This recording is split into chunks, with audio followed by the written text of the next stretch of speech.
Hey, welcome back to my channel Physics Tutorials with BK, where you will learn with fun. Okay, so this is the third tutorials of my channel, and today our content is chapter 3. So this chapter is on length, mass and time measurement. Okay, so this is my third tutorials on the class 11 series, and in this tutorial I will be teaching you the length, mass and time measurement chapter. So starting with that, before starting I want to tell you that please like, share and subscribe my channel if you like my videos, and this will help you in covering your syllabus, because in this tutorials my main purpose is not only to understand you but also to apply the content and knowledge from physics. Okay, so that you can apply in your real life.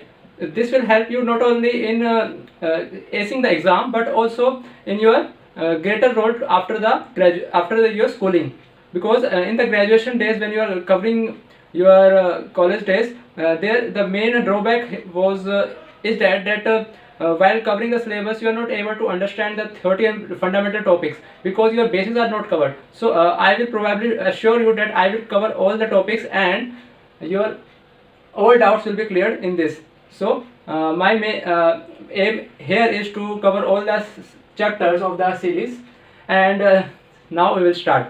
Okay, so indirect method for calculation of large distances, this is the first topic of chapter 3.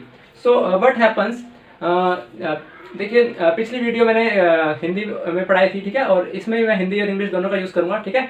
तो बने रहिए मेरे साथ क्योंकि मैं आपको पढ़ाऊँगा आपके angle से और फन के साथ, ठीक है, क्योंकि फन बहुत जरूरी होता है। और indirect method for calculation of large distances, देखिए क्या होता है कि एक होता है डायरेक्ट मेथड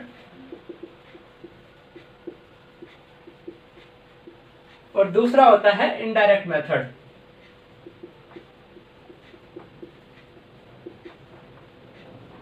ठीक है, तो डायरेक्ट मेथड क्या होता है कि हमारे पास एक स्केल होता है, उसी स्केल के अकॉर्डिंगली हम चीज़ों को मेजर करते हैं, चाहे वो टाइम हो, चाहे वो डिस्टेंस हो, चाहे वो मास हो।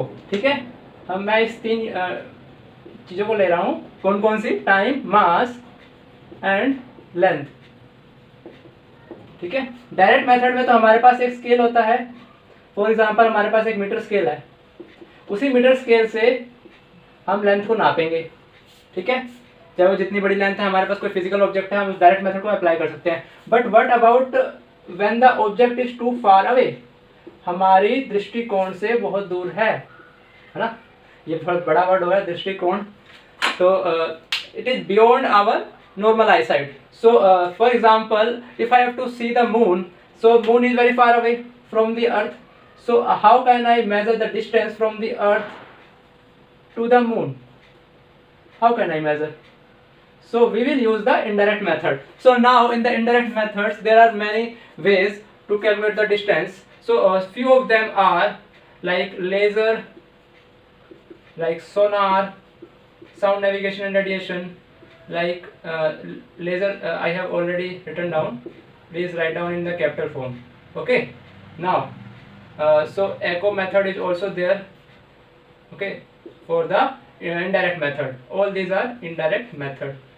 Then after that laser, and then sonar, then one other method is there which is called radar, RADAR. So these are some of the methods used in the indirect method for calculating the very far away distance.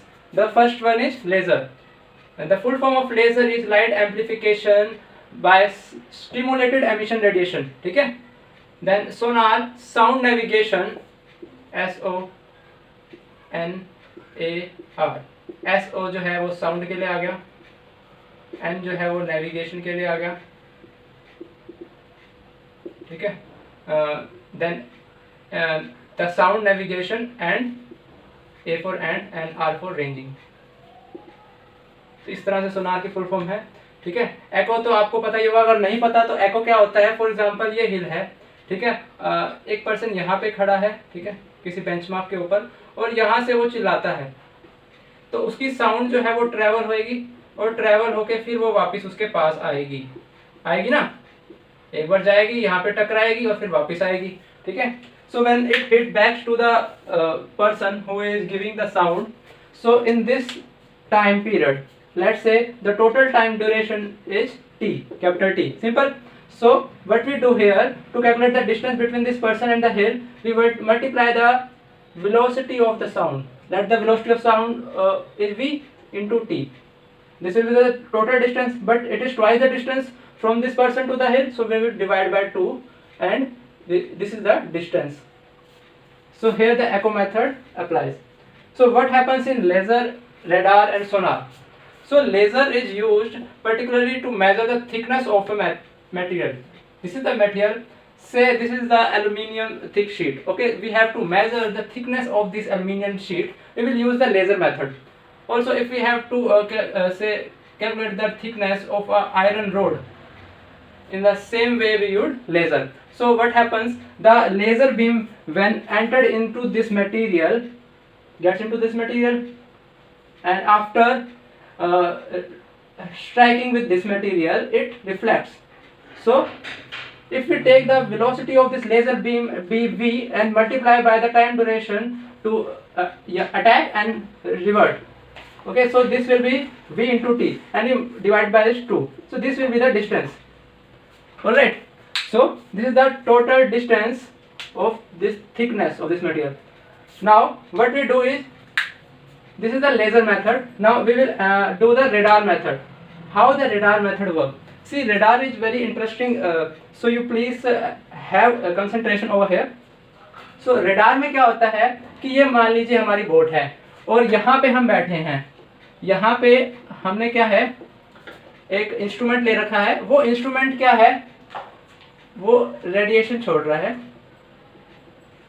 ये radiation जो है इस ocean में, इस सी में जाती है, और यहाँ पर कोई भी ऑब्जेक्ट है मान लीजिए, वो हिट बैक करके वापस आती है इस बंदे के पास.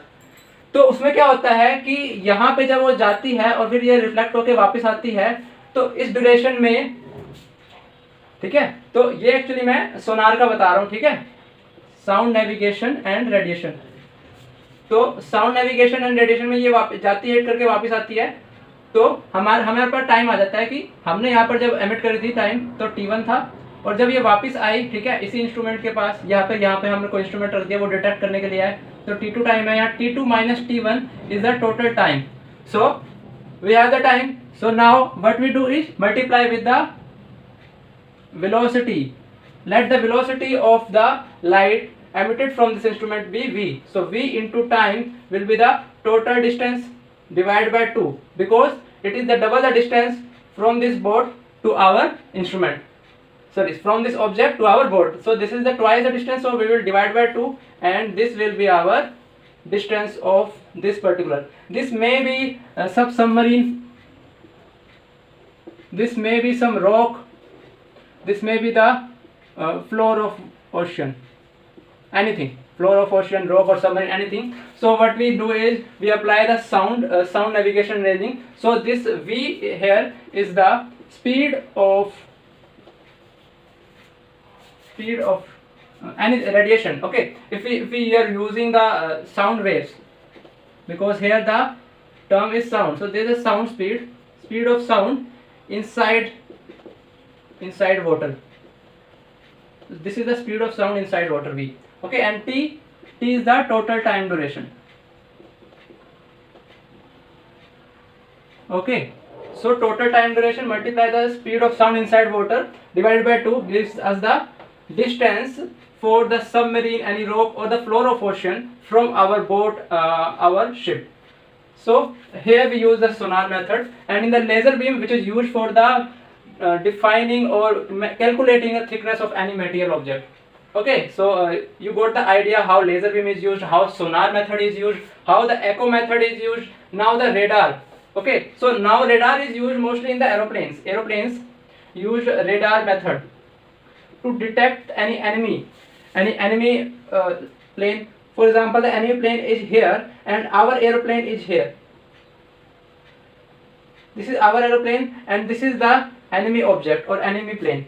So what we do is we emit the light waves, okay, whose speed is 3 into 10 raised to power 8 meter per second.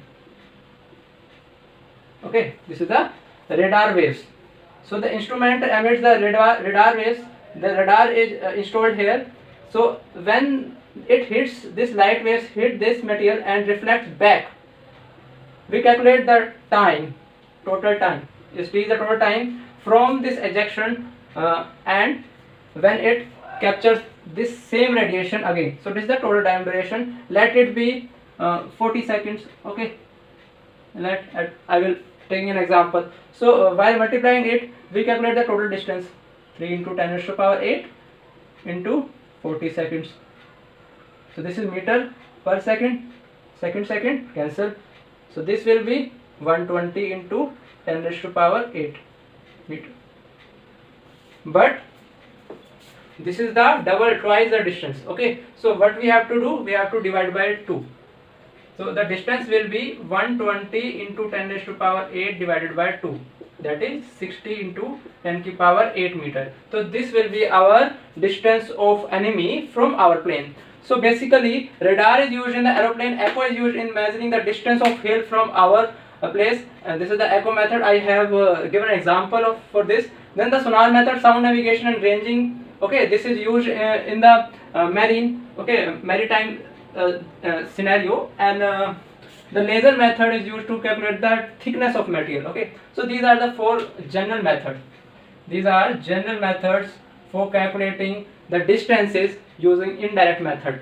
So all this is about indirect method of calculation of large distance. So I hope you understand well, and please write it down in your notebook with the examples. Please capture the examples in your mind so that every time you sit in the exam you have these examples in your mind. Okay, and you don't have to bother about. Thank you. We will cover next topic.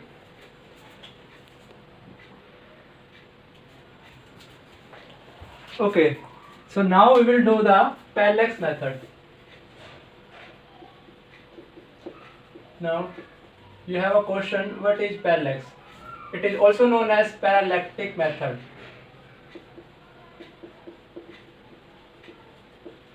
Okay, which is used to find the distance of astronomical object.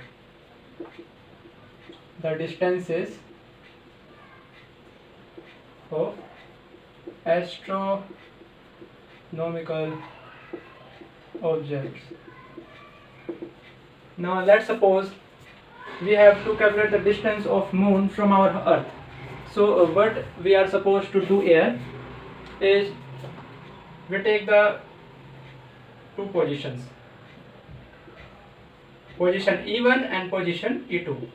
Let it be the 2 positions on our earth and this be our moon. Okay, so what we do is we draw 2 lines from E1 and E2 and meet this point O. This point is O, okay, which is our moon. Now this E1 and E2 rays subtends an angle theta over this object O. Okay, so we can see that this makes an arc. E1, E2 makes an arc. Let's say it will B. Okay, so this distance be B. Now as this is too far away, theta is small. Theta is very small. So we can say theta is equals to B by S. Here S is this distance. Okay. So theta is equals to B by S. Now we have to calculate the distance, so we have to find the S. So we take S in the left side and theta we go in the right side. Okay. समझ में आया? तो हमने क्या कहा कि ये हमारी आर्क है E1 E2. This is our arc of distance B. E1 E2 be our arc of distance, and the arc radius is S. Okay, let's say this be circle and this is arc. This is our whole circle. So this arc subtends an angle theta. Okay, so similar is the case here. This is the angle theta. This is the arc B. So theta is equals to L by R. Here theta is equals to L by R, and here theta is equals to B by S. So we have to calculate the distance S. So our S will be B by theta. So by using this method and this formula, we can calculate the distance S from angle theta and RB. So I hope you understand this calculation, how we calculate the distance by using parallax method. So parallax method इस तरह से use होता है, ठीक है। एक example करके देखते हैं और आपको इससे अच्छा समझ में आएगा, ठीक है। एग्जांपल के साथ समझ में आएगा आपको। तो मैं एक्सरसाइज में चेक करता हूँ इसके रिगार्डिंग कोई एग्जांपल हो तो।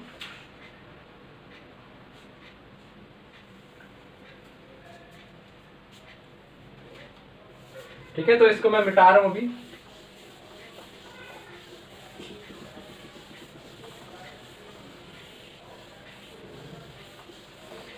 एक न्यूमेरिकल प्रॉब्लम करेंगे पैरेलैक्स मेथड के साथ, ताकि आपको समझ में आए, ठीक है।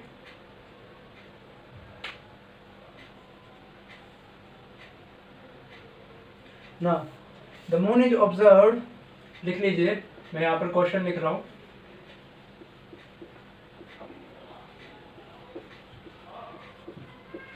क्वेश्चन थोड़ा बड़ा है तो 4 लाइनों में आएगा, ठीक है, कोई बात नहीं। From two diametrically opposite points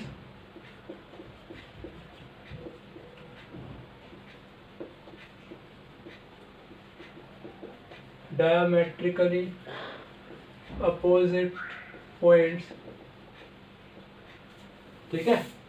आगे वो क्या कहता है, A and B on the earth, A and B on earth, ठीक है। ध्यान से सुना, दो डायमेट्रिकली अपोजिट पॉइंट है, यानी कि हमारा अगर प्लैनेट ये है तो ए पॉइंट अगर यहाँ पर है तो डायमेट्रिकली अपोजिट पॉइंट क्या होगा, यहाँ पे होगा, ठीक है। समझ में आया? अभी मिटा रहा हूँ इसको मैं, ध्यान से सुनना।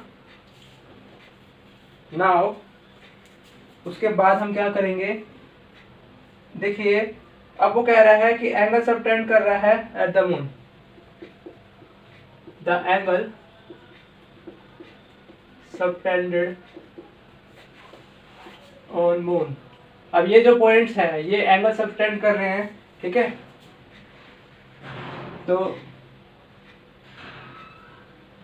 ठीक है, कितना एंगल है वो, 1 डिग्री 54 सेकेंड्स, ओके, 54 मिनट्स कह सकते हैं आप, 1 degree 54 minutes. Now given the diameter of the earth is 1.27, लिख दो, गिवन द डायमीटर ऑफ अर्थ, वो कह रहा है डायमीटर ऑफ अर्थ जो है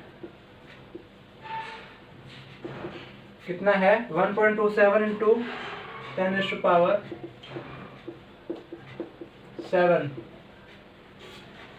metre. Compute the distance of moon from the earth.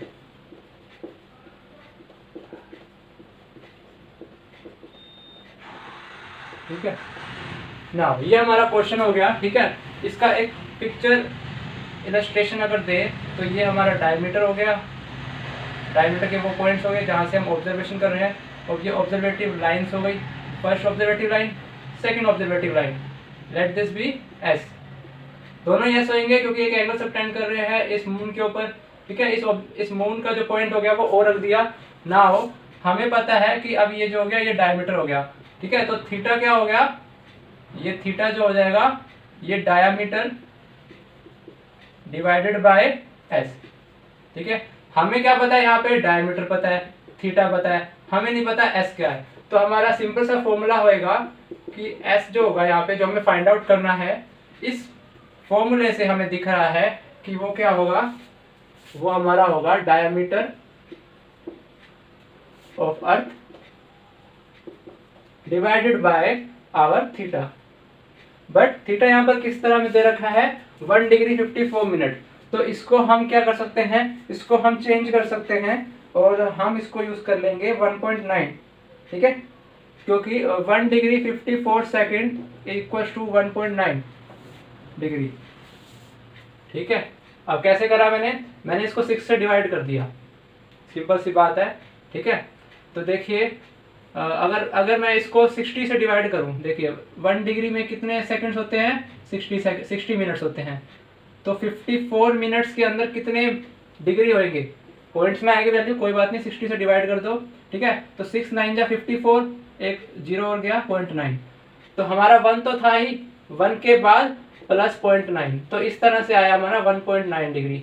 ठीक है, तो हमारा आ गया 1.9 डिग्री। नाउ डायमीटर ऑफ अर्थ क्या है, हमें पता है डायमीटर ऑफ अर्थ जो है 1.276 इंटू 10⁻⁷ मीटर है। ठीक है, तो हमें वैल्यूज पता है, हम पुट कर देंगे। ठीक है, तो यहाँ पे देखिए s = 1.276 into 10⁻⁷ metre divided by 1.9। ठीक है, अब इसमें क्या है कि आपको पाई भी लगाना है। ठीक है, क्योंकि यहाँ पर हमारा डिग्री है और हमें क्या चाहिए, हमें डिस्टेंस चाहिए मीटर में। तो हमें पता है ऐसा यूनिट जो होती है किसी एंगल की, वो डिग्री नहीं होती है। ठीक है, तो रेडियन होती है। क्या होती है, रेडियन। मैंने आपको बताया था कि जो लीनियर एंगल होता है वो रेडियन है। देखिए आप मेरी वीडियोस जरूर देखिए, क्योंकि मैंने अपनी पिछली वीडियो में बताया हुआ है कि लीनियर एंगल रेडियन होता है और जो हमारा एंगुलर सॉलिड एंगल होता है वो स्टीरेडियन होता है। ठीक है, सॉलिड एंगल क्या होता है, स्टीरेडियन, इसको स्टीराइड भी कहते हैं। तो रेडियन में लाने के लिए हमें क्या करना होगा, इसे π/180 से मल्टीप्लाई करना होगा। यहाँ पाई आ जाएगा और यहाँ 180 आ जाएगा। ठीक है, चलो इसको कैलकुलेट करना। ठीक है, उसके बाद चलो मैं बता ही देता हूँ कि आपका जो आंसर आएगा वो कुछ 3.95 आएगा इंटू 10⁸ मीटर। ठीक है, तो ये आपका आंसर आएगा। इसको कैलकुलेट करने के बाद यहाँ पर ऐड कर देना, तो इस तरह से आपका ये आंसर आ जाएगा। तो मैं समझता हूँ कि आपको ये पैरेलैक्स मेथड यूज करना आ गया होगा। तो हमें किसी भी एस्ट्रोनॉमिकल ऑब्जेक्ट को कैलकुलेट करना हो, चाहे वो हमारा कोई भी प्लैनेट हो सोलर सिस्टम का या फिर कोई स्टार भी हो गैलेक्सी का, उसके लिए भी हम पैरेलैक्स मेथड यूज कर सकते हैं। ठीक है, तो कोई लिमिटेशन नहीं है यहाँ पे कि कोई सन ही तक हम लिमिटेड है, ऐसा नहीं है। तो कोई भी स्टार के लिए हम यूज कर सकते हैं अपना पैरेलैक्स मेथड। तो मैं समझता हूँ कि पैरेलैक्स मेथड आपको समझ आ गया होगा। ठीक है,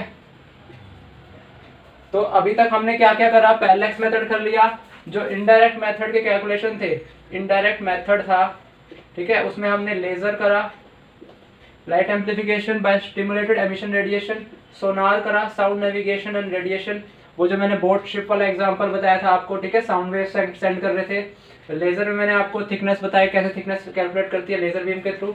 उसके बाद हमने इसके अंदर क्या करा, रेडार, इसमें जो रडार मेथड यूज करा जो एरोप्लेन्स में यूज करते हैं। ठीक है, और एको मेथड। तो हमने ये 4 करिए और हमने पैरेलैक्स मेथड करा। अब इसके बाद नेक्स्ट पे चलते हैं। तो मैं इसको मिटा रहा हूँ अब। ठीक है, कुछ नहीं है इसमें।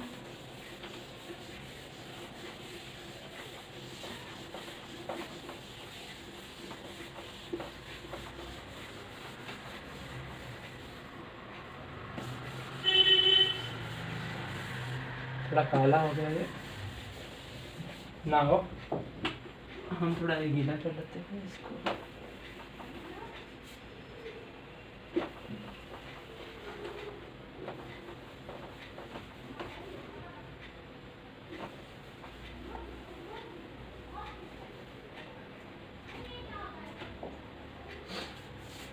ठीक है, तो आपको समझ में आया अभी तक जो मैंने कराया आपको। एक क्वेश्चन और करते हैं चलिए, ताकि आपको थोड़ा समझ में आए कंसेप्ट का। What is the mass of body that weight 1 newton. छोटा सा क्वेश्चन है, 1 मिनट भी लगेगा। मास ऑफ बॉडी, ठीक है, that way 1 Newton at a place, जिसका भार है, वेट है 1 न्यूटन किसी जगह पे।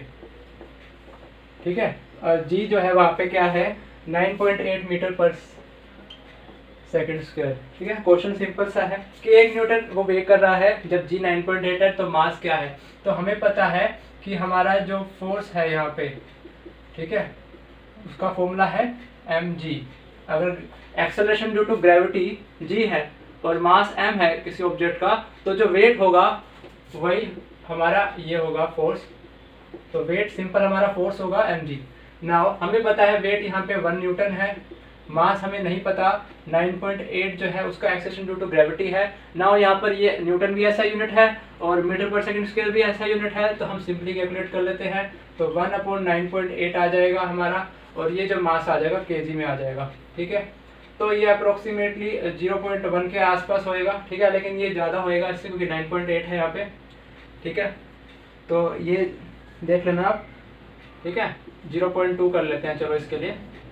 तो इस तरह से हमारा आ जाएगा ना, है ना। एग्जाम्पल आसान था ना, तो अभी आपको समझ में आ रहा होगा किस तरह से करते हैं हम इसको। तो आपको मैं बता देता हूँ कैपलर्स थर्ड लॉ।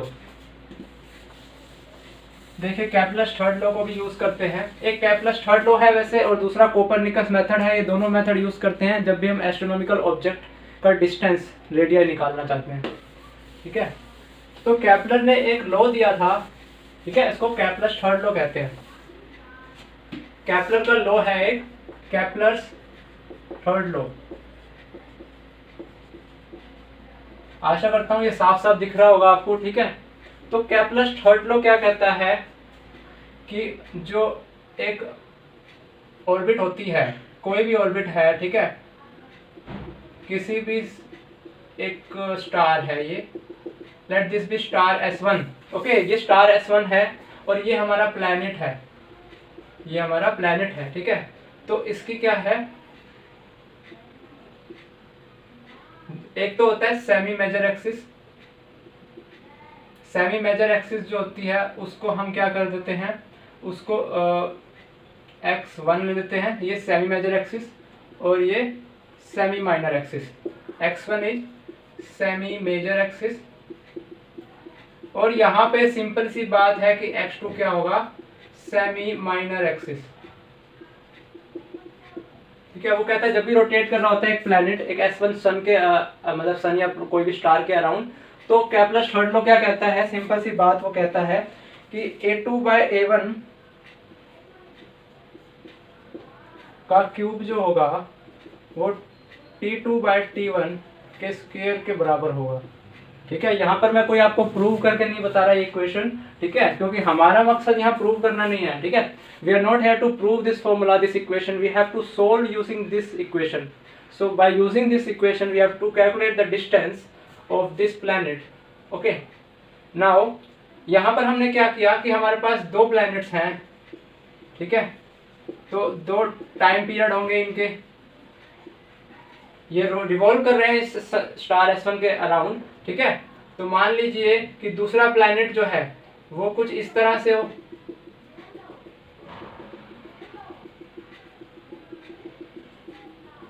ठीक है। ये हमारा दूसरा प्लैनेट है जो यहाँ पे है।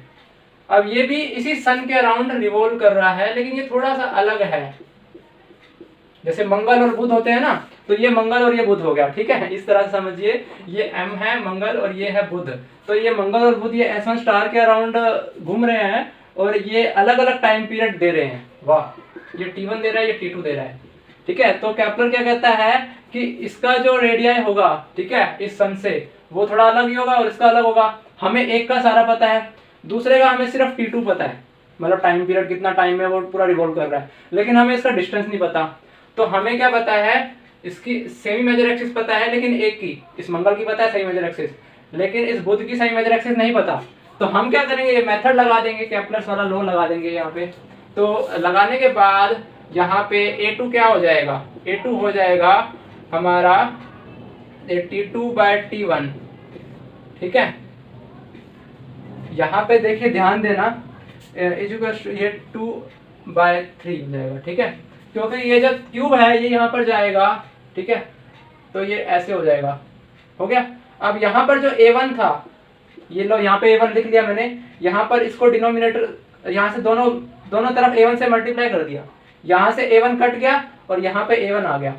तो ये हमारा फॉर्मूला बन जाएगा कि किस तरह से हम रेडियाई निकालते हैं अगर हमें टाइम ड्यूरेशन पता होती है दोनों प्लैनेट्स की अराउंड ए ऑर्बिट, ठीक है। तो ये सिंपल सा केपलर्स थर्ड लॉ है जो आप आगे पढ़ोगे, ठीक है, लेकिन मैंने अभी आपको ये कवर करा दिया, ठीक है। तो इस तरह से हम यूज करते हैं। नाउ इसी के बेस पे एग्जांपल करेंगे तब आपको समझ में आएगा। तो अभी मैं इसको मिटा रहा हूँ, मैं सोच रहा हूँ कि आपने ये लिख लिया होगा, ठीक है।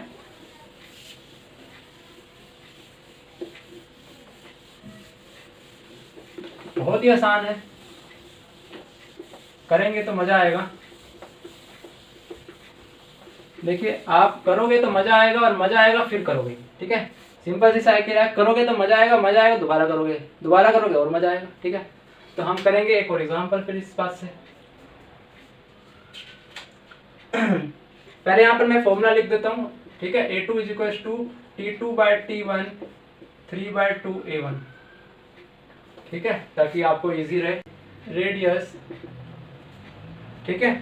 ऑर्बिटल पीरियड कह रहा है, ऑर्बिटल पीरियड क्यों वो कह रहा है, क्योंकि रेडियस तो उसने दे दिया ना, distance of Venus from the sun दे दिया उसने, मतलब एक तरह से वो सेमी मेजर एक्सिस बता दी उसने, तो वो ऑर्बिटल पीरियड पूछ रहा है ऑफ वीनस।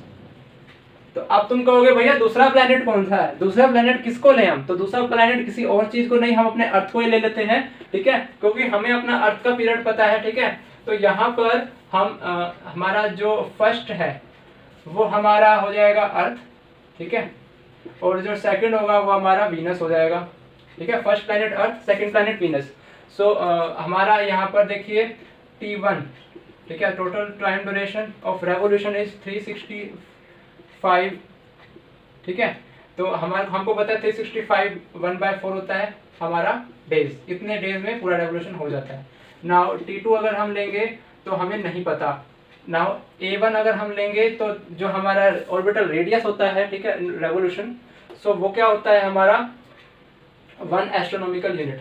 अब मैंने ऐसा क्यों लिखा 1 एस्ट्रोनॉमिकल यूनिट, क्योंकि सन से अर्थ का डिस्टेंस जो है वो 1 AU है। उसी के अकॉर्डिंग यहाँ पर जो A2 होगा वो दे रखा है 1.73 AU, ठीक है। तो अब आप कहेंगे कि जो मरकरी है उसके बाद वीनस आता है और वीनस के बाद अर्थ आता है, तो भैया वीनस को आप दूर कैसे बता रहे हैं, ठीक है। तो क्या होता है कि यहाँ पर हम जो डिस्टेंस ले रहे हैं, ठीक है, हमें नहीं पता कि वीनस कहाँ पे है, ठीक है, क्योंकि हो सकता है कि जैसे ये है हमारी इलिप्टिकल ऑर्बिट, ठीक है, हमारी अर्थ की इलिप्टिकल ऑर्बिट ये है, ठीक है, लेकिन हमारे वीनस की इलिप्टिकल ऑर्बिट कुछ ऐसी हो, यहाँ से वो ऐसे हो रखी हो, ऐसे, ठीक है। हमारा अर्थ तो यहाँ पर हो और वीनस हो यहाँ पे, तो वीनस बड़ा लंबा हो सकता है यहाँ से, ठीक है। देखो सेमी मेजर एक्सिस है इसकी, यहाँ से ये भी सेमी मेजर एक्सिस है, तो समझ रहे हो।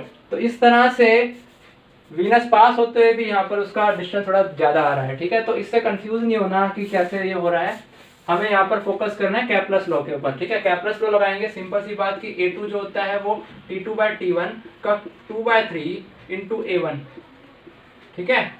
तो A2 ये देखो T2 हमें पता नहीं है, ठीक है, तो हम इस मेथड को थोड़ा फॉर्मूला को मोल्ड कर देंगे। कैसे मोल्ड कर देंगे, इस मेथड को इस तरह से लिखेंगे कि भाई A2/A1 जो है, ठीक है, इसका क्यूब इक्वल्स टू T2/T1 का स्क्वायर। यही था मेथड, हमें T2 नहीं पता यहाँ पे, तो T2 क्या हो जाएगा A2/A1 का होल क्यूब, ठीक है, इसका यहाँ पे 2 हो जाएगा, ठीक है। अब देखिए यहाँ क्या करा मैंने, स्क्वायर रूट ले लिया, दोनों तरफ स्क्वायर रूट लिया, तो यहाँ पर 3/2 हो गया और यहाँ पे ये 2 जो है 1 हो गया, ठीक है, T2/T1। अब इस T1 को उधर ले जाएंगे, ठीक है, यहाँ पर आपको शायद ना दिखे तो इसलिए मैं इसको यहाँ पे कर रहा हूँ। T2 जो हो जाएगा वो हमारा A2 क्या है, A2 है 1.73 डिवाइडेड बाय अर्थ का कितना है 1, ठीक है, तो इसकी पावर क्या हो जाएगी 3/2, लेकिन इसको मल्टीप्लाई करना है T1 से, तो T1 यहाँ पे क्या है 365 1/4 डेज है, डेज, ठीक है। तो यहाँ पे हम क्या करेंगे, देखिए यहाँ पर बहुत ध्यान रखना है कि आप सारी यूनिट्स जो है वो SI में ले लीजिए, आपको इजी रहेगा, ठीक है। क्या करिए आप SI में ले लीजिए, ठीक है। तो यहाँ पर तो देखिए दोनों एस्ट्रोनॉमिकल यूनिट है, दोनों कट जाएगा, अगर नहीं कट रहा होता तो हम सोचते, ठीक है, लेकिन AU जो है वो कट गया, ठीक है। और यहाँ पर हमने क्या ले लिया, डेज ले लिए, सिंपल हमें डेज में निकालना है, तो 365 1/4, ठीक है। तो 1/4 कितना होता है, ठीक है, 1/4 कितना होता है 0.25 होता है, तो 25 लिख लेते हैं। तो इसको जब कैलकुलेट करेंगे तो हमारा कुछ जो आएगा, ठीक है, वो आएगा 1.082 इंटू 10⁻11, ठीक है। तो ये हमारा क्या है, ये हमारा जो टोटल, मैंने क्या कर दिया, एक मिनट, इसमें जो मैं बता रहा था वो आपको 13th बता रहा था ना, सॉरी मैं गलत आंसर लिख दिया यहाँ पे, तो आप इसको कैलकुलेट कर लेना जो भी आएगा आपका, ठीक है। यहाँ पर दे रखा है 227.6, इतने डेज दे रखे हैं, ठीक है। तो देखना आपका कितना आता है, ठीक है, और फिर मेरे को कमेंट सेक्शन में लिख के बताना कितना आता है। लेकिन हमारा मेन पर्पज ये था कि कैपलर्स लॉ को हमने जो सीखा उसको अप्लाई करना है न्यूमेरिकल मेथड के थ्रू, ठीक है। हमें न्यूमेरिकल इक्वेशन लिखी हमने, ठीक है, सोल्व करा और ये हमारा आंसर आया। तो आशा करता हूँ आपको समझ में आया होगा, ठीक है। If you have any doubt, any concern regarding this method, so please write down in the comment section and I will surely give you answer, okay. So please give the comments and feedback of this video so that I can understand where I'm lacking and where I have to correct my videos. Okay. So next proceed.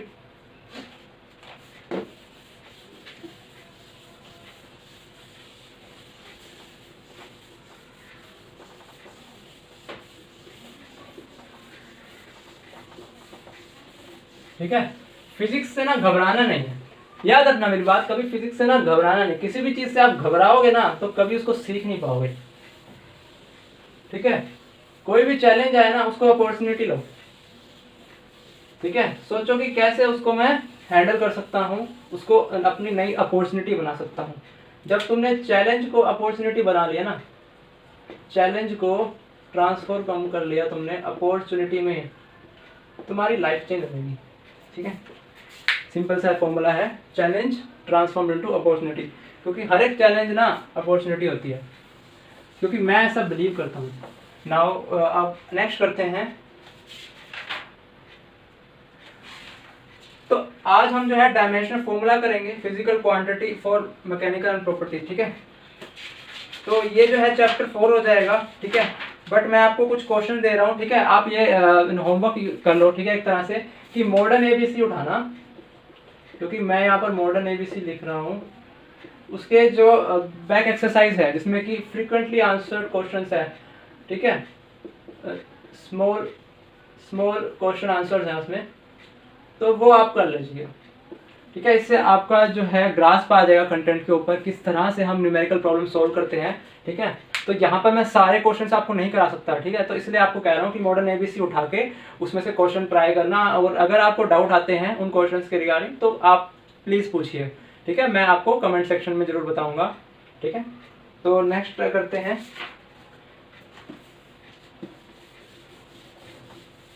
तो ये video थोड़ी लंबी हो जाएगी, कोई बात नहीं, ठीक है, लेकिन हम जो है यहाँ पर अपना पर्पस पूरा करेंगे। तो चैप्टर 4 की तरफ बढ़ते हैं हम, ठीक है। चैप्टर 3 हमारा पूरा हो चुका है, बट आपको प्रैक्टिस जरूर करनी है, बिना प्रैक्टिस कुछ नहीं होगा। चैप्टर 4 डायमेंशनल एनालिसिस, ठीक है। तो देखिए डायमेंशनल फॉर्मूला एंड इक्वेशंस, ठीक है। तो डायमेंशनल फॉर्मूला एंड इक्वेशन क्या होता है? फॉर एग्जांपल अगर मैं कहूँ एक इक्वेशन, एक डायमेंशनल फॉर्मूला है, ठीक है, m0Lt-2 जो कि एक्सेलरेशन का है डायमेंशनल फॉर्मूला। तो इसमें क्या है कि हमें दिख रहा है m for mass, l for length and t for time, ठीक है। तो हम इन डायमेंशंस का यूज करते हैं फॉर मैनी पर्पसेस, ठीक है। For say if we don't know the formula of a force, let's say we don't know the formula of force, but we can know that we have the knowledge that we can calculate by the dimensional analysis, dimensional method से हम formula calculate कर सकते हैं force का, ठीक है। हमें पता है कि जो force है, ठीक है, वो mass पे डिपेंड करता है, वो acceleration पे डिपेंड करता है, ठीक है। हमें इतनी अंडरस्टैंडिंग है, लेकिन हमें ये नहीं पता कि मास की पावर क्या होगी, एक्सेलरेशन की पावर क्या होगी, दोनों को कैसे एडजस्ट करके कंबाइन करना और फोर्स का फॉर्मूला निकाल डालना है, हमें ये नहीं पता। तो हम कैसे करेंगे कि फोर्स का फॉर्मूला आ जाए, ठीक है। हमें नहीं पता कि मास की पावर क्या, एक्सेलरेशन की पावर, हमें ये पता है इन दोनों का प्रोडक्ट होगा, डिवाइड होगा, कुछ भी होगा, इनके साथ कॉम्बिनेशन हो गया, फोर्स का फॉर्मूला बन जाएगा। तो हम यहाँ पर डायमेंशन एनालिसिस लेंगे, ये पहला उसका यूज हो गया, ठीक है, समझ में आ गया। टू प्रूव, ये देखिए ये तो आपको डिराइव करना आ गया, डिराइव, ठीक है।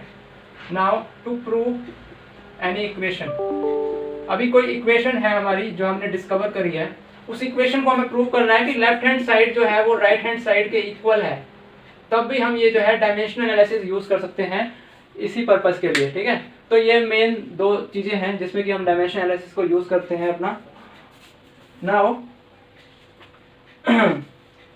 तो अगर मैं आपको कहूँ कि डायमेंशनल इक्वेशन क्या है, तो एक सिंपल सी डायमेंशनल इक्वेशन अगर मैं बताऊं तो v = m0 l1t - 1, this is a dimensional equation. to prove this dimensional equation that this is right, we can use the dimensional method. Okay, so हम इस इक्वेशन को प्रूव करने के लिए भी यूज कर सकते हैं. ठीक है, तो हम अभी यूज करेंगे dimensional formula of physical quantities and their SI units. अब मैं एक टेबल बनाऊंगा, उस टेबल में कुछ कॉलम्स होंगे, ठीक है, जो कि मैं यहाँ पर यूज करूंगा. तो आप प्लीज थोड़ी देर वेट करिए.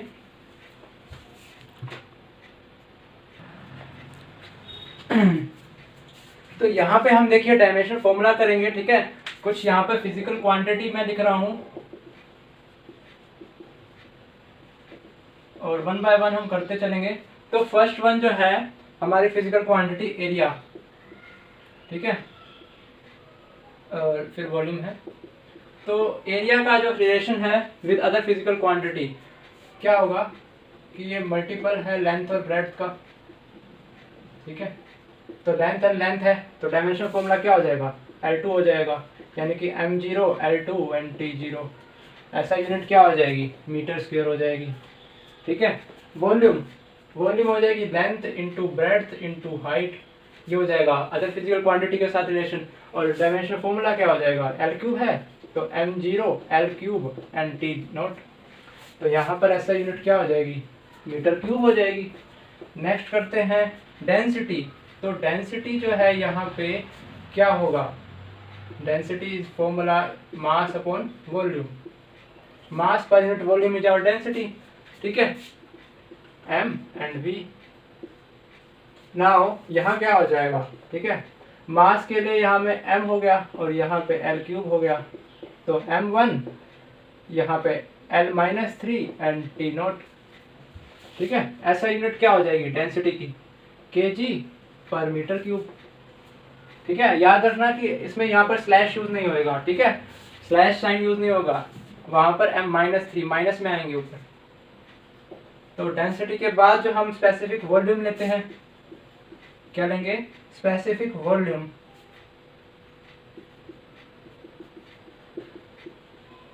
ठीक है, तो स्पेसिफिक वॉल्यूम जो होती है यहाँ पे, वो उसका फॉर्मूला होता है वॉल्यूम बाय मास.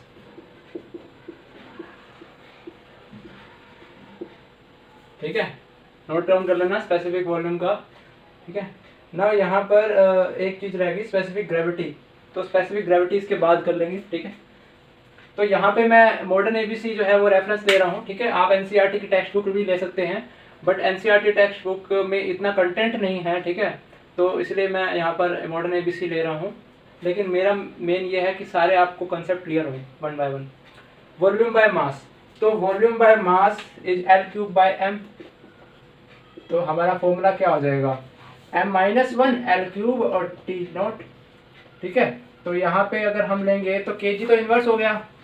ठीक है, तो इन्वर्स वाली चीज बाद में, लेकिन हमारा यहाँ पर क्या है, मीटर क्यूब पहले, मीटर क्यूब पर kg. तो ये हमारी स्पेसिफिक वॉल्यूम हो जाएगी. अब हम करेंगे स्पेसिफिक ग्रेविटी. क्या करेंगे, स्पेसिफिक ग्रेविटी. ठीक है, तो स्पेसिफिक ग्रेविटी क्या क्या होता है, it is a ratio, it is a kind of ratio. किसका रेशो, ये रेशो होता है डेंसिटी ऑफ मटेरियल, किसी भी मटेरियल की डेंसिटी. ठीक है, नॉर्मल टेम्परेचर पे, divided by density of water at 404. अब देखिए, तो 4 डिग्री सेल्सियस पे जो वाटर की डेंसिटी होगी, उससे अगर डिवाइड कर दे हम डेंसिटी ऑफ मटेरियल को, तो हमारी वो स्पेसिफिक ग्रेविटी हो जाएगी. Now this is a ratio, so this dimension analysis करेंगे तो m0 L0 एंड t0. ठीक है, नो ऐसा यूनिट. नाउ हमने कर लिया स्पेसिफिक वॉल्यूम, स्पेसिफिक ग्रेविटी. अब हमारी बारी है करने की लीनियर एक्सेलरेशन. तो मैं आपको ज्यादा नहीं कराऊंगा, सिर्फ 10 कराऊंगा. ठीक है, जो आपके काम आएंगे. Linear acceleration velocity upon time, जैसे कि आपको पता ही है. ठीक है, v/t. नाउ इसका क्या होगा, ऊपर क्या है वेलोसिटी Lt-1, नीचे क्या है टाइम. तो हमारा m0 हो जाएगा, L1 हो जाएगा और t-2 हो जाएगा. और इसकी ऐसा यूनिट क्या होगी, देखिए मीटर पर सेकंड स्क्वायर. ठीक है, क्योंकि ये लीनियर एक्सेलरेशन है। और वेलोसिटी की हम करें तो मीटर पर सेकंड होगी, ठीक है। यहाँ पर वेलोसिटी की अगर करें तो मीटर पर सेकंड और लीनियर एक्सेलरेशन मीटर पर सेकंड स्क्वायर। अब हम करते हैं एंगुलर एक्सेलरेशन।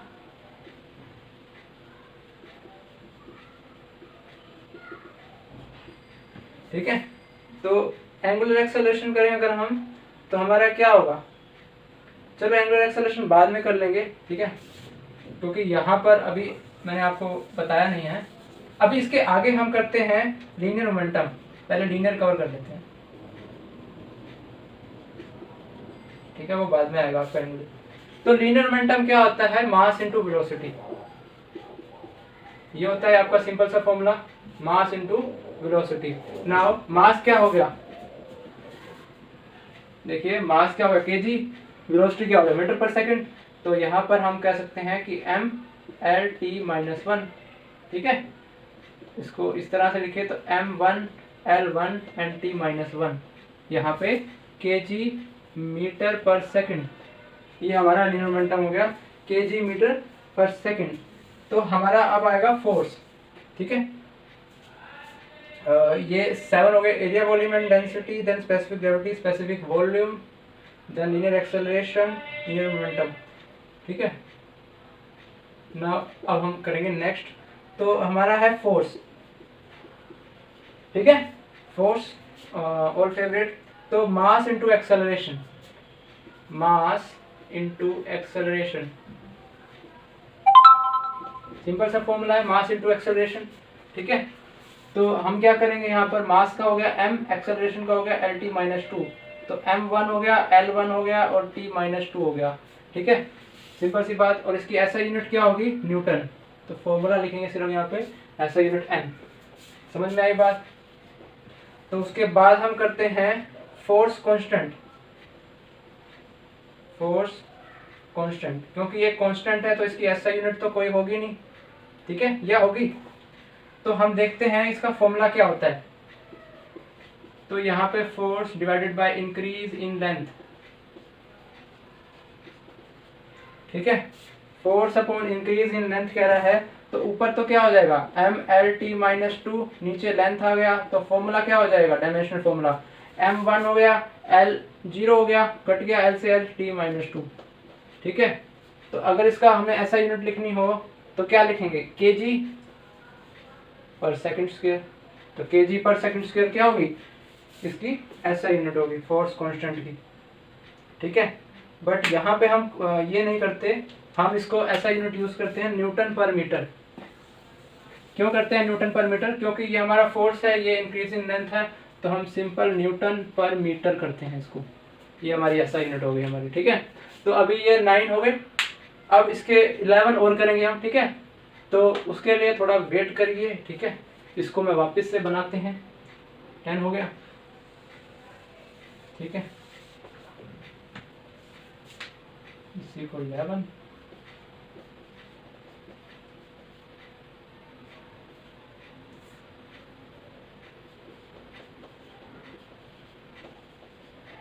ट्वेंटी कर लेंगे यार, ठीक है, 20 बहुत है मेरे ख्याल आज के लिए, क्योंकि 1 घंटे से ज़्यादा की लंबी वीडियो मैं नहीं बनाना चाहता, ठीक है, आप भी नहीं देख पाएंगे, यहीं से मिटा देते हैं।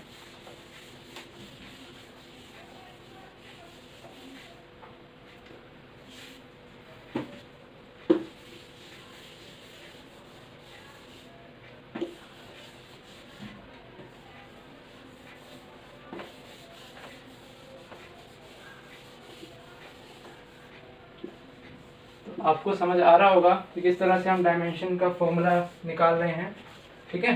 तो हम नेक्स्ट करेंगे अब हमारा प्रेशर। तो प्रेशर के लिए अब देखिए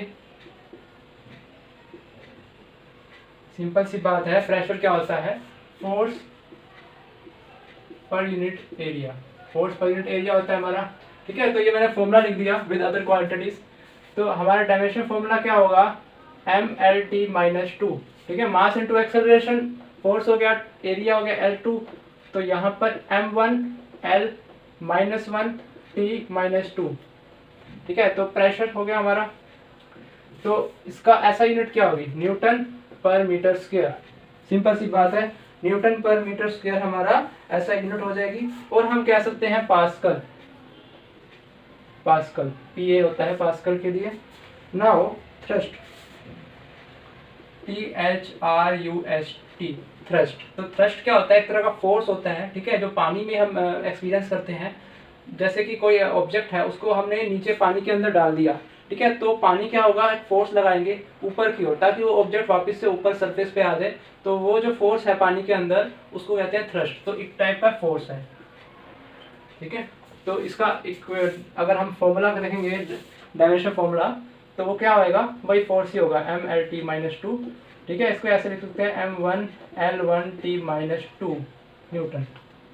नाउ नेक्स्ट हमारा आता है टेंशन। तो टेंशन जो होती है ये भी एक वर्क होता है, सॉरी फोर्स होता है, ठीक है। जैसे कि ये हमारी एक रोप है, तो इसमें भी टेंशन है, ठीक है। अगर ये दोनों तरफ से टाई है, इधर से भी टाई है और इधर से भी टाई है, ठीक है। ये वो वाली टाई नहीं है, ये टाई है होल्ड करने वाली, ठीक है। और ये टेंशन वो वाली टेंशन नहीं है जो आपके सर में होती है, ये टेंशन हमारी फोर्स है जो कि इस रस्सी में है, ठीक है। तो ये टेंशन भी एक फोर्स है, ठीक है। तो समझ रहे हो, टेंशन है एक फोर्स। यहाँ पर mLT-2, M1L1T-2 समझ में आया, तो वही न्यूटन हो जाएगा। तो हम नेक्स्ट करते हैं अपना वर्क। तो वर्क हो गया, इसका सिंपल सा फॉर्मूला फोर्स इनटू डिस्प्लेसमेंट हो गया। कितना डिस्प्लेस हुआ है मल्टीप्लाई कर दीजिए तो हमारा वर्क आ जाएगा। और सिंपल सा इसका फॉर्मूला है, देखिए m हो गया, l हो गया, T-2 हो गया, इनटू डिस्प्लेसमेंट l हो गया, तो m1 हो गया, l2 हो गया, T-2 हो गया, ठीक है। अब वर्क क्या होता है, जूल, जूल ले लें ऐसा यूनिट, कैपिटल J। 14, तो हमारा एनर्जी ले लेते हैं हम, क्योंकि इसमें एनर्जी दिखा रहा है। तो एनर्जी का फॉर्मूला क्या होगा, जितना हमने वर्क करा वो एनर्जी में कैप्चर हो गया। जितना हमने वर्क करा किसी ऑब्जेक्ट के ऊपर, किसी मटेरियल के ऊपर, किसी धातु के ऊपर, ठीक है, तो वो हमारा क्या हो गया, वही हमारी एनर्जी स्टोर हो गई। फॉर एग्जाम्पल मैंने इस पेन को इस ग्राउंड से उठाकर यहाँ पे रख दिया ऊपर, ठीक है, तो अब ये एनर्जी बन गई। कौन सी फॉर्म की एनर्जी, पोटेंशियल एनर्जी। बट मैंने क्या करा, इस पे कुछ वर्क करा ना, तभी तो ये एनर्जी पोटेंशियल एनर्जी आई। तो हमारा एनर्जी क्या है, वो वर्क है, ठीक है, एक तरह का। तो इसका फॉर्मूला क्या हो जाएगा, सेम M1L2T-2 एंड यही जूल, ठीक है। तो हमारा ये हो गया M1L2T-2 फॉर एनर्जी। देन हमारा आता है पावर। यहाँ पर ध्यान दें कि एनर्जी कोई भी हो सकती है।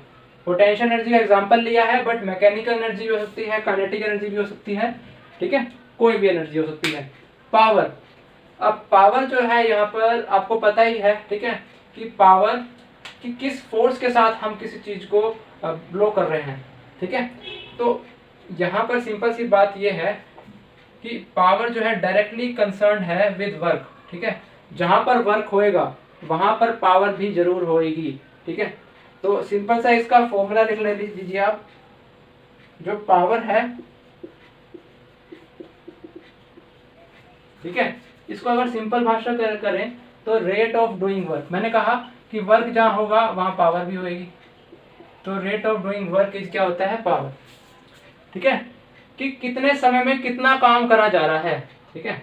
मान लीजिए कि हमने 40 जूल्स का जो वर्क है वो 1 सेकंड के अंदर करा, 1 सेकंड के अंदर हमने 40 जूल एनर्जी लगा दी, तो हमारी जो पावर होएगी वो 40 वाट होएगी।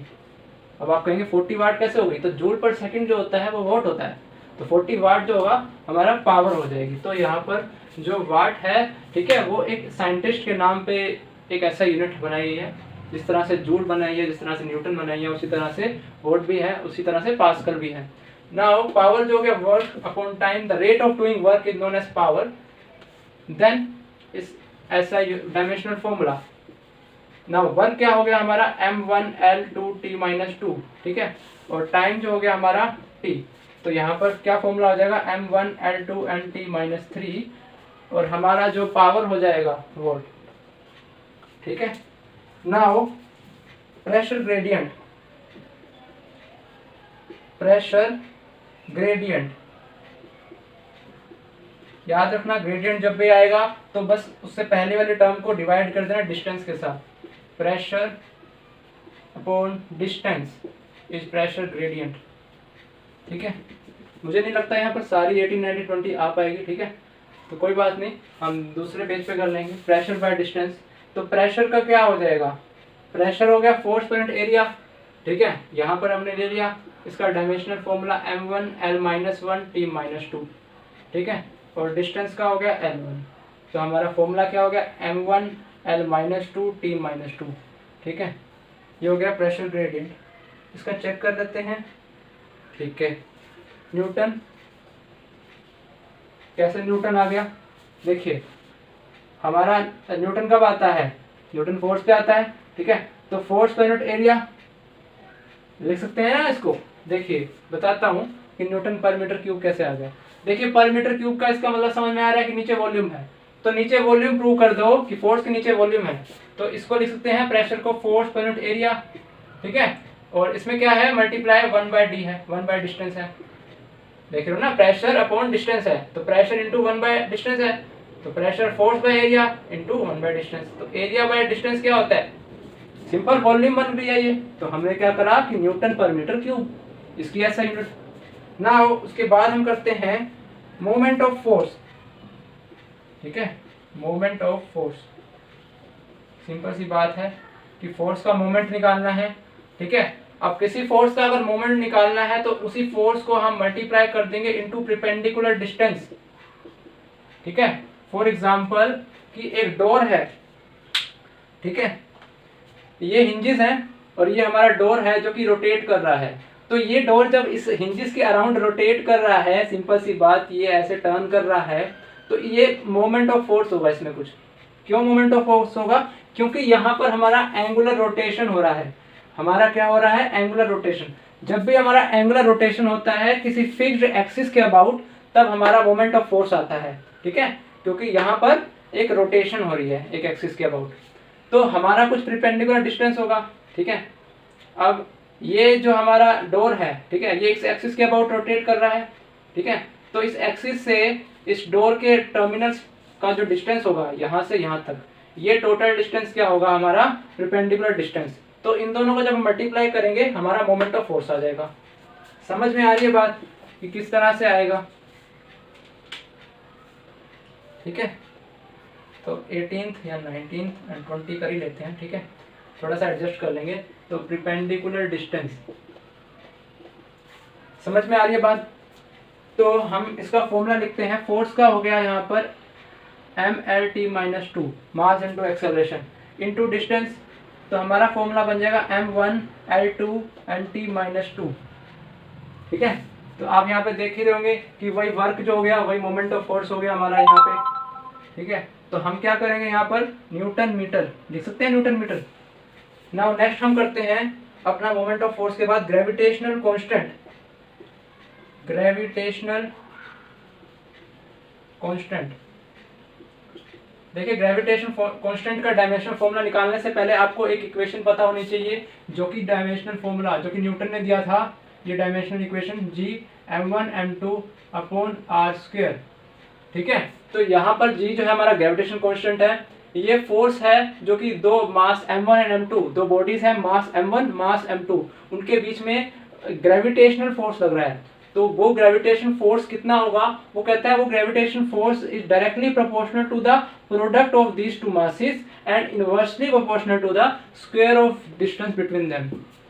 Inversely proportional to the square of distance between them. Now मैं आपको बताऊं कि ये सेम डायमेंशनल फॉर्मूला हम डायमेंशनल मेथड से डिराइव कर सकते हैं। यस, आप डिराइव कर सकते हो। ठीक है, आपको बस ये पता है कि हमें मास पता है और हमें रेडियस पता है, लेकिन हमें नहीं पता कि एक्सपोनेंट क्या आएंगे इनके ऊपर। जैसे यहाँ पर 2 आ रहा है, यहाँ पे 1 आ रहा है, यहाँ पे 1 आ रहा है। ठीक है, तो आप ये डिराइव कर सकते हो using the dimensional formula method. ठीक है, मैं करके बताऊंगा आपको, ठीक है, कैसे आप करोगे, लेकिन अभी यहाँ पर आपको उससे पहले पता होना चाहिए कि डायमेंशनल फॉर्मूला क्या होते हैं बेसिक फिजिकल क्वांटिटीज के।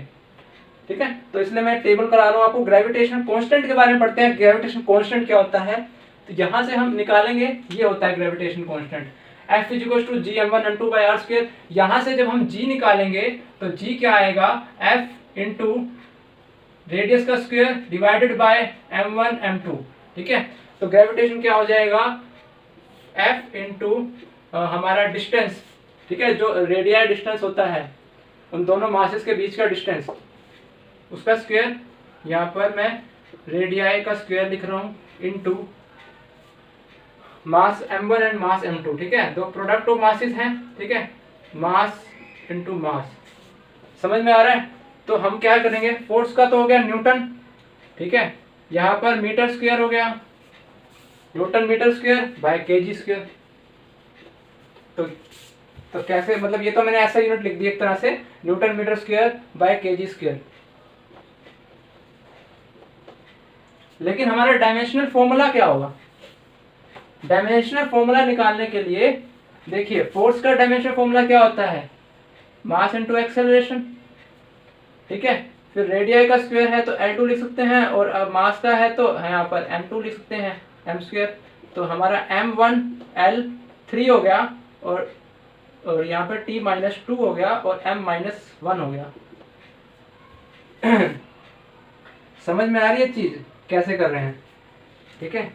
तो मैं एक बार चेक कर लेता हूँ, m-1 L3 और t-2, ठीक है। तो ये हमारा ग्रेविटेशन कांस्टेंट हो गया।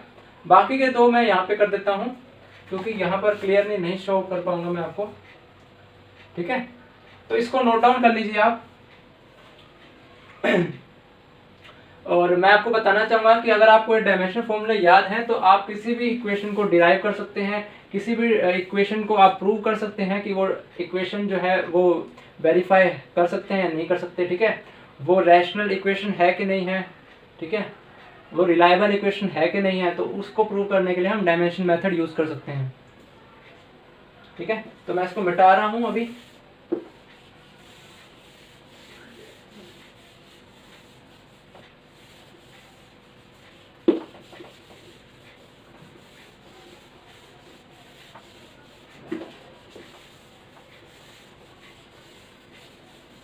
तो ये हम आखिरी अब यहाँ पे कर रहे हैं, ठीक है।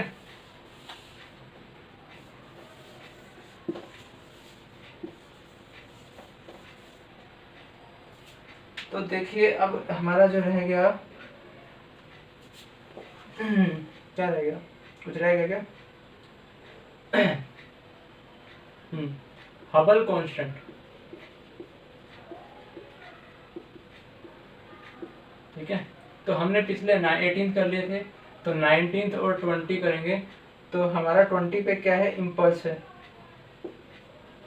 इम्पल्स तो कुछ नहीं होता, फोर्स इंटू टाइम होता है, सिंपल सा फॉर्मूला है, फोर्स इंटू टाइम, ठीक है। पहले यही कर लेते हैं। तो डायमेंशन फॉर्मूला क्या होगा, न्यूटन इंटू सेकेंड, ठीक है। तो डायमेंशन फॉर्मूला क्या होगा, m/t-2 into 1 t-1 Newton second, ये इसका होगा ना। हबल कांस्टेंट, जो हबल कांस्टेंट है हमारा यहाँ पे, वो होगा सिंपल सा फॉर्मूला, वेलोसिटी ऑफ रिसेशन, ठीक है, न्यूमरेटर में, और डिनोमिनेटर पे टाइम, ठीक है। तो अगर हम इसको यूज करेंगे डायमेंशनल फॉर्मूला निकालने के लिए, sorry, velocity of recession by distance, distance है यहाँ पर, टाइम नहीं है, ठीक है। हबल कांस्टेंट आपका कहीं भी यूज नहीं होगा, लेकिन आपको पता होना चाहिए कि होता क्या है ये, ठीक है। तो हबल एक साइंटिस्ट था जिसने कि ये फॉर्मूला दिया। तो velocity of recession by distance जो होगा, तो यहाँ पर क्या है कि देखिए, रिसेशन होता है कि धीरे धीरे धीरे धीरे कम होना, ठीक है। तो वेलोसिटी ऑफ रिसेशन में आपका, जैसे कि एक आपकी लेयर है, तो वो लेयर वो रिसेस कर रही है, अपोज कर रही है किसी मूविंग बॉडी को। फॉर एग्जांपल एक बुलेट है जो कि मूव कर रही है इन द फ्लूइड, ठीक है। तो उस फ्लूइड में कुछ रिसेशन पावर होगी। ये बुलेट है हमारी, ये बुलेट जब मूव कर रही है, ठीक है, और ये एंटर करती है इसमें, तो ये जो लेयर है, ये जो फ्लूइड है, इसमें रिसेशन पावर है। तो हबल क्या कहता है कि जब ये बुलेट इसके अंदर मूव करेगी तो इसमें एक फोर्स लगेगा, ठीक है। तो वो फोर्स क्या होगा, अपोज करेगा। तो वेलोसिटी ऑफ रिसेशन की, एक रिसेशन की वेलोसिटी होगी, वो किसके इक्वल होगी, हबल कांस्टेंट इनटू डिस्टेंस, ठीक है। तो वहां से उल्टा कर लिया, Hubble constant is equal to velocity of recession by distance. हमें यहाँ पर इतना समझना है डायमेंशनल फॉर्मूला क्या हुआ। तो डायमेंशनल फॉर्मूला, ये वेलोसिटी है तो LT - 1 हो गया, ये डिस्टेंस है तो यहाँ पे इसका L हो गया, तो m नॉट हो गया, L 0 हो गया, T - 1। ऐसा यूनिट क्या होगी, क्या होगी, पर सेकंड हो जाएगी, सिंपल। अगर कांस्टेंट है पर सेकंड हो जाएगी। समझ में आया? तो आपका ये 20 हो गए फिजिकल क्वांटिटीज के डायमेंशनल फॉर्मूला। क्या हो गए? फिजिकल क्वांटिटीज के डायमेंशनल फॉर्मूला। तो नेक्स्ट हम और भी करेंगे 20 डायमेंशनल फॉर्मूला या 25 और करेंगे, ताकि हमें अंडरस्टैंडिंग आ जाए डायमेंशनल फॉर्मूले की। उसके बाद हम करेंगे prove, verification of dimensional, sorry verification of different equations and formulas, ठीक है, and derivation of different physical quantities. For example हमें प्रूव करना है ग्रेविटेशन फोर्स, किस तरह से ग्रेविटेशन फोर्स दूसरी physical quantities mass and radii के बराबर है, तो हम इसको डिराइव कर सकते हैं यूजिंग आवर डायमेंशनल मेथड। तो हम वो नेक्स्ट क्लास में करेंगे। तो तब के लिए आपका यही काम है कि आप इन इक्वेशंस को, इन कॉन्स्टेंट्स को पढ़िए, ठीक है, समझिए। और अगर आपको कोई डाउट्स आते हैं तो आप कमेंट सेक्शन में लिख सकते हैं, पूछ सकते हैं। और आपको मेरी वीडियो कैसी लगी कमेंट सेक्शन में जरूर लिखना। लाइक, शेयर और सब्सक्राइब जरूर करें मेरी वीडियो को, ताकि मैं हर बार आपको इसी तरह से एनर्जेटिक और नॉलेजेबल वीडियोस आपको यहाँ पर प्रोवाइड कर सकूँ, ठीक है। मिलते हैं नेक्स्ट वीडियो में। Goodbye, take care and enjoy.